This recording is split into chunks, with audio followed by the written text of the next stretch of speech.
శ్రీధర్ బాబు గారు మీరు మీ డిపార్ట్మెంట్ ఎట్లా పనిచేస్తుందో ఒకసారి వినండి జాగ్రత్తగా. విని దయచేసి మీరు నోట్ చేసుకొని సమాధానం చెప్పండి.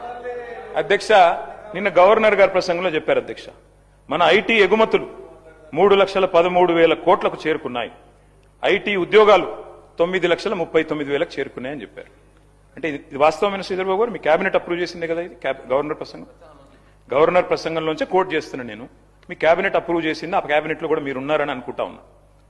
గవర్నర్ గారి ప్రసంగం ఎప్పుడైనా కేబినెట్ ఆమోదిస్తుంది అధ్యక్ష. కేబినెట్ లో మంత్రులందరూ ఉంటారు, ఐటీ మంత్రి గారు కూడా ఉంటారు. వారు ఇచ్చిన ఫిగర్ అధ్యక్ష ఇది 3,13,000 కోట్లు ఏది ఎక్స్పోర్ట్స్ అని, 9,39,000 ఉద్యోగాలు. దీని అర్థం ఏంటంటే శ్రీధర్ బాబు గారు 2023-24 ఇది కూడా మీ రిపోర్టే, నాది కాదు, మీ పేపర్ స్టేట్మెంట్ కూడా ఉంది, కావాలంటే చదివి వినిపిస్తా. ఇది మీదే శ్రీధర్ బాబు, ఐటీ మినిస్టర్. 2023-24లో ఈ రాష్ట్రంలో ఐటీ ఉద్యోగాల సంఖ్య 9,46,000. మరి నిన్న మీరు చెప్పిన లెక్క ప్రకారం 9,39,000.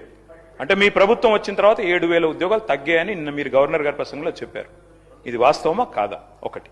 రెండవది విచిత్రమైన విషయం అధ్యక్ష, మరి కుడి చేయి ఏం చేస్తుందో ఎడం చేయికి తెలియదన్నట్టు శ్రీధర్ బాబు గారు బయట స్టేట్మెంట్ ఇచ్చారు అధ్యక్ష. ఇక I'm quoting times of India. Sridhar అన్న, మీరేం చెప్పారు?